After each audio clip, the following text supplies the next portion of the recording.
Hey everybody, this is Perch, and this will be kind of a short video, short point.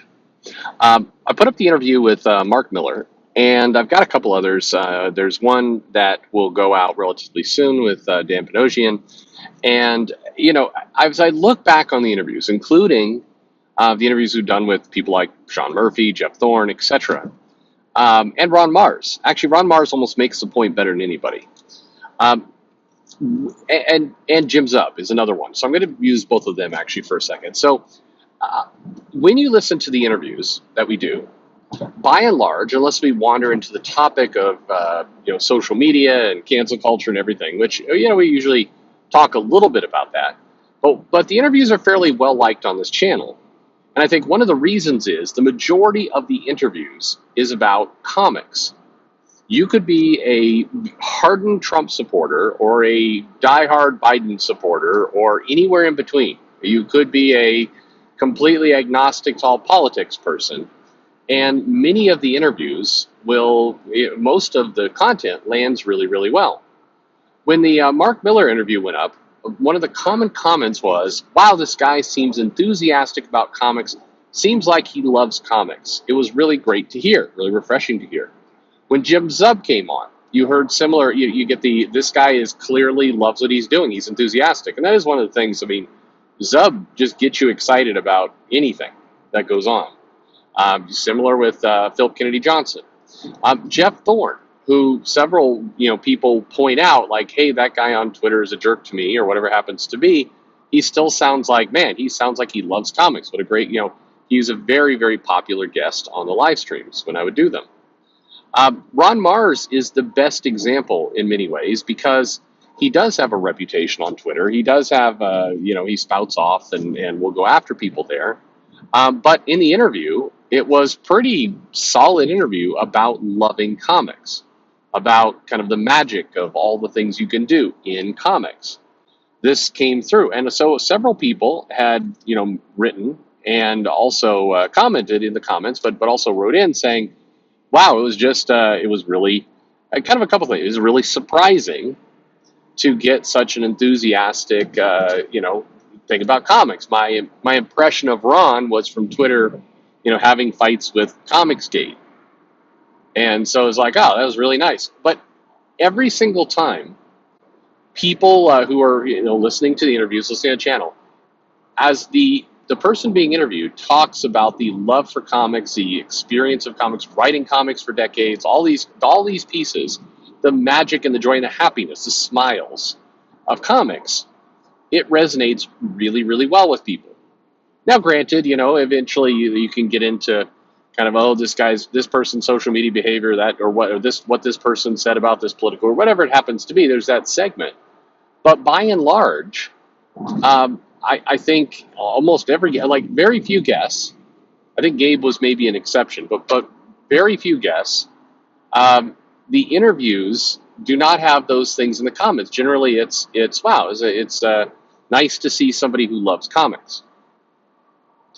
Gabe led off with a lot of social issues, like from right out the gate, and I lost a lot of people. Like if you look at the retention, like a bunch of people just bowed out at that point, like almost immediately. But it kind of proves the point.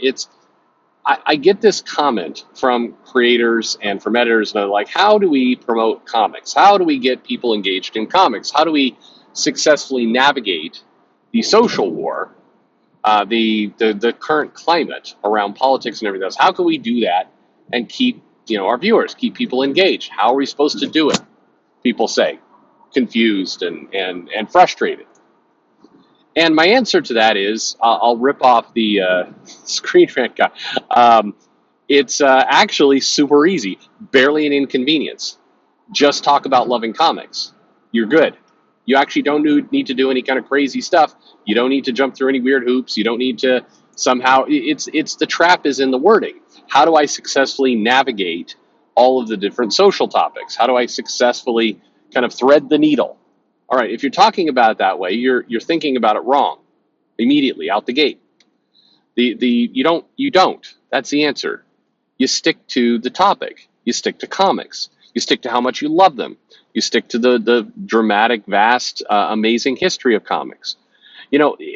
Those comments play well with everyone.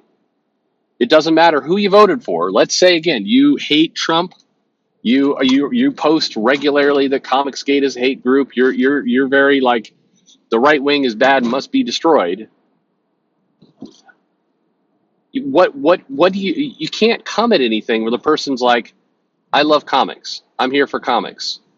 Man, you remember that amazing? Do you remember the feeling you got when Superman Red Sun came out and you're really anxious to read the next issue and you're like, I have to wait a whole damn months to get this thing? It's like, or the delays that go on with when Civil War was coming out using two Miller books, and there was a delay in the conclusion. Like I'm crawling up the wall figuring out what's going to happen next.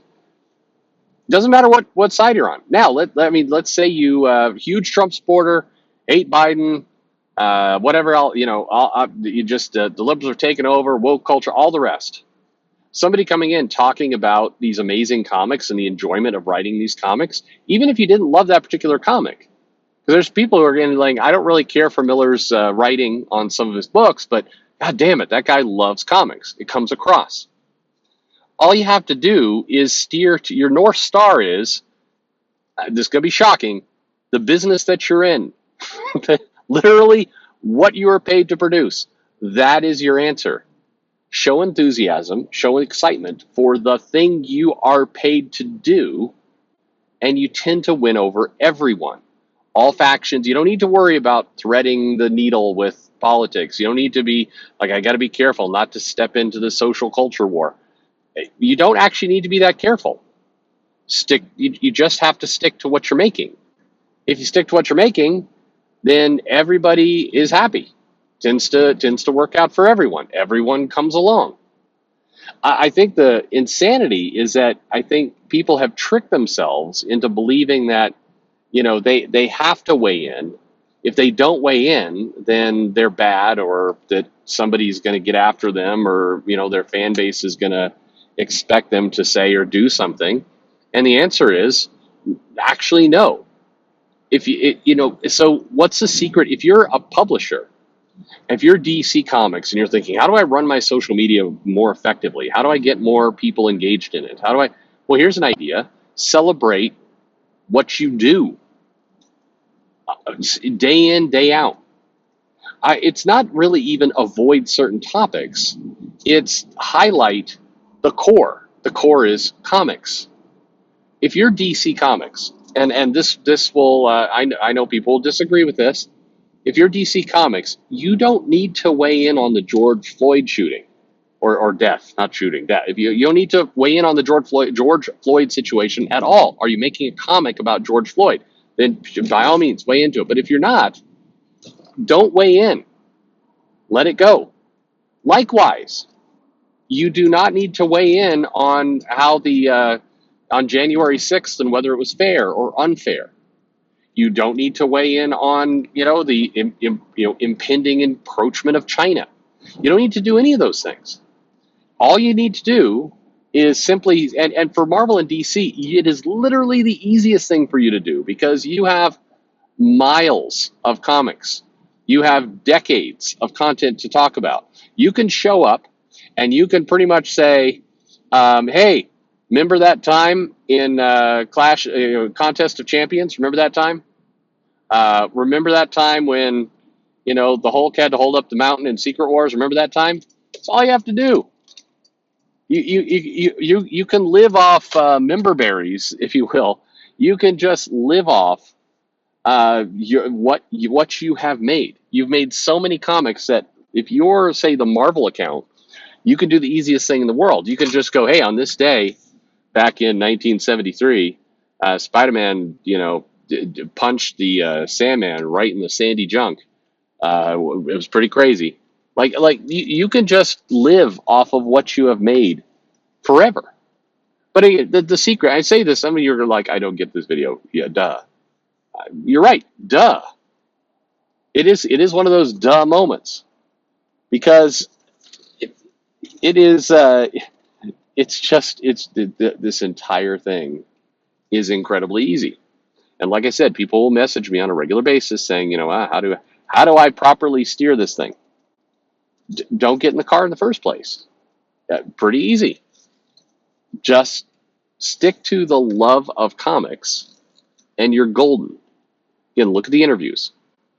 Ron Mars, Jim Zub, Mark Miller, Sean Murphy, all the people. The common denominator when people love the interview is when people are excited about comics. And then all the other stuff kind of falls away.